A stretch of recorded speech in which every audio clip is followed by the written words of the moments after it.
মিরপুরে বিপিএল এর ticket counter ভাঙচুর আর অগ্নিসংযোগের অভিযোগ উঠেছে টিকিট প্রত্যাশীদের বিরুদ্ধে। আমরা সবশেষ আপডেটটুকু জানবো আমাদের সহকর্মী হাসিনুর রহমানের কাছ থেকে। হাসিনুর, শুনতে পাচ্ছেন নিশ্চয়ই?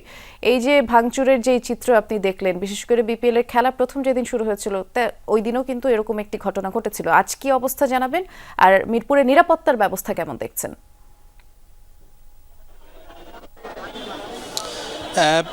আমি একটু সরাসরি দর্শকদের দেখাতে চাই চিত্রটা আপনি যেটি বলেছেন, অগ্নিসংযোগ হয়েছে এখানে কিছু।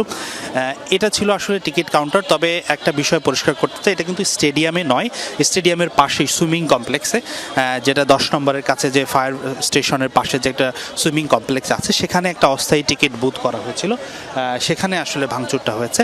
তো স্টেডিয়ামের নিরাপত্তা বা ম্যাচ শুরু হচ্ছে কিছুক্ষণের মধ্যে, সেটা নিয়ে বা নিরাপত্তা নিয়ে কোনো শঙ্কা নেই। এখানে যারা প্রত্যক্ষদর্শী আছে তাদের সঙ্গে আমরা কথা বলেছি, জানতে চেয়েছি যে আসলে কি হয়েছিল। এখনও মানুষজন বিসিবির বিপক্ষে ক্ষোভ প্রকাশ করছে।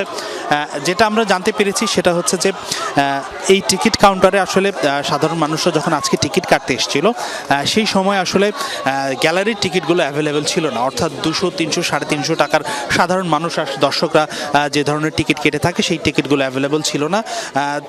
টিকিট কাউন্টারের লোকজন 2000, 2500 বা একটু এক্সপেন্সিভ টিকিটগুলো তাদেরকে শো করছিলেন।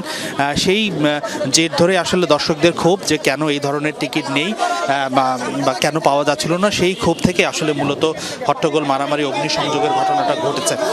তো এখানে দর্শকরা আছে, আমি একজন দর্শকের কাছে একটু জানতে চাই কি হয়েছিল ঘটনাটা একটু যদি। আমি সকাল 6টার জায়গায় তোমার টিকিট কাটতে আইসি, বুঝতে পারছেন? এবার টিকিট তোমার 200 টাকা টিকিট 800 টাকা এই জায়গায়, বুঝতে পারছি? এবার শেষে তো তোমার সিন্ডিকেট চলতেছে এখন বর্তমানে, কিন্তু সবাই তো অনেক দূর দিয়ে আশা করে খেলা দেখতে হয়। আমি তো অনেক দূর দিয়ে বরিশাল দিয়ে খেলা দেখতে আইসি, বুঝতে পারছি? এবার টিকিট কাটতে আইসি, এবার 200 টাকা টিকিট 800 টাকা চাই। এই তো তোমার 800 টাকা ছাড়া এবার টিকিট পুরো গেলাই তো পুরো খালি, বুঝতে পারছি? এবার তো তোমার এক কথা দুই কথা তক্কাতকি, এবার শেষে তো তোমার এই জায়গায় আগুন চলছে, বুঝতে পারছেন? যেটা দর্শকদের অভিযোগ যে আসলে আমি একটু আগে বলছিলাম যে এক্স্যাক্টলি যেই টিকিটগুলো তারা প্রত্যাশা করছিলেন সেটা পাচ্ছিলেন না, এবং কাউন্টারের টিকিট না মিললেও কিন্তু কালোবাজারিদের হাতে আবার গ্যালারি টিকিটগুলো ছিল। 200-250 টাকা দামের টিকিটগুলো আসলে এক পর্যায়ে যখন তাদের কাছে 800-700 টাকা চাওয়া হচ্ছিল, কাউন্টারের পাশেই ব্ল্যাক কার্ড চাচ্ছিল, সেই থেকে আসলে ঘটনার সূত্রপাত বা ক্ষোভের শুরু। সেখান থেকে আসলে কাউন্টারটাতে ভাঙচুর করা হয় এবং অগ্নিসংযোগ দেওয়া হয়।